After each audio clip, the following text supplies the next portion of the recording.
நமஸ்காரம்.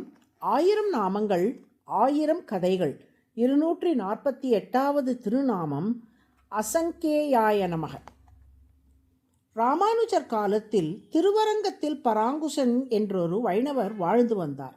அவர் சாஸ்திரங்களில் சொல்லப்பட்ட அனைத்து ஆச்சார அனுஷ்டானங்களையும் முறைப்படி பின்பற்றி வந்தார். ஆனால் தந்தைக்கு நேர்மாறாக அவருக்கு ஒரு தனையன். அவன் பெயர் புண்டரீகாக்ஷன். அவன் சூதாட்டம் போன்ற தீய பழக்க வழக்கங்களில் ஈடுபட்டு வந்தான். ஒரு நாள் பராங்குசன் புண்டரீகாட்சனிடம், மகனே, நீ நெற்றியில் திலகம் அணிந்து கொள்வதில்லை, கோவிலுக்கு செல்வதில்லை, இறைவனின் நாமங்களை சொல்வதில்லை, ஆழ்வார்களின் பாசுரங்களை ஓதுவதில்லை, இப்படி எந்த நல்ல பழக்கமும் இல்லாமல் இருக்கிறாயே. அரங்கனே கதி என்றல்லவோ நம் முன்னோர்கள் வாழ்ந்தார்கள். சாஸ்திர சம்பிரதாயங்களை வழுவாது பின்பற்றியவர்களின் குலத்தில் பிறந்துவிட்டு நீ இப்படி சூதாடுவது முறையா என்று கேட்டார்.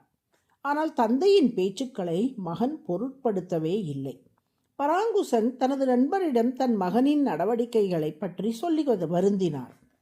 அப்பொழுது அந்த நண்பர், மண்மிசை யோனிகள் தோறும் பிறந்து எங்கள் மாதவனே கண்ணுற நிற்கிலும் காணக்கில்லா உலகோர்கள் எல்லாம் அண்ணல் ராமானுஜன் வந்து தோன்றிய அப்பொழுதே நன்னரு ஞானம் தலை கொண்டு நாராயணர்க்கு ஆயினரே என்ற பாடலை நீங்கள் கேட்டிருக்கிறீர்களா என்று கேட்டார்.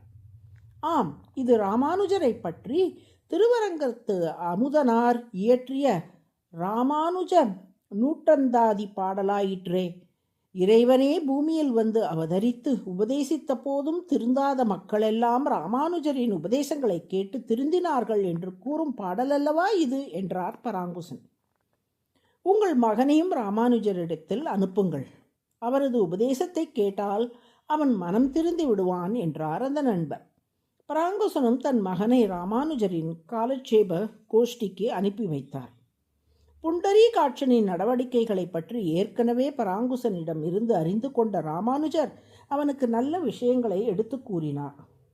நாம் வெளிநாடுகளுக்கு செல்லும்போது அங்கு வாழும் நம்மவர்கள் நமது ஆடை மற்றும் தோற்றத்தை கொண்டு இவர்கள் நம்மை சேர்ந்தவர்கள் என்று அடையாளம் கண்டு கொள்கிறார்கள் அல்லவா? அதுபோலத்தான் இறைவனிடம் செல்லும்போது நெற்றிக்கு திலகம் அணிந்து முறைப்படி வேஷ்டி உடுத்தி சென்றால் இவன் நம்மை சேர்ந்தவன் என்று இறைவனும் நம்மை அடையாளம் கண்டு கொள்வான், நமக்கு நிறைய அருள் புரிவான். ஆகையால் வெளி அடையாளங்கள் தேவையில்லை என்று எண்ணாமல் நீ நெற்றிக்கு திலகம் அணிய வேண்டும், முறைப்படி வேஷ்டி உடுத்த வேண்டும் என்றெல்லாம் அறிவுரை கூறி அவனை திருத்தினார் ராமானுஜர்.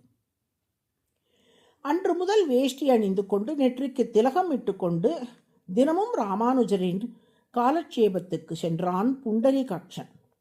ஆனால் அவனது பழைய நண்பர்கள் திடீரென ஒரு நாள் அவன் மனதை மாற்றி அவனை சூதாட அழைத்து சென்றார்கள். காலட்சேபம் கூற வந்த ராமானுஜர் புண்டரீகாட்சன் வரவில்லை என்பதை உணர்ந்தார். அவன் சூதாட சென்றிருந்ததை மற்ற சீடர்கள் மூலம் அறிந்து கொண்டார். அவன் சூதாடி கொண்டிருந்த இடத்துக்கே அவனை தேடி சென்றார் ராமானுஜர். ராமானுஜர் வருவதைக் கண்ட புண்டரீகாட்சன், நான் உங்களை விட்டு விலகிவிட்டேன், இனி என்னை தேடி வராதீர்கள் என்று கூறினான்.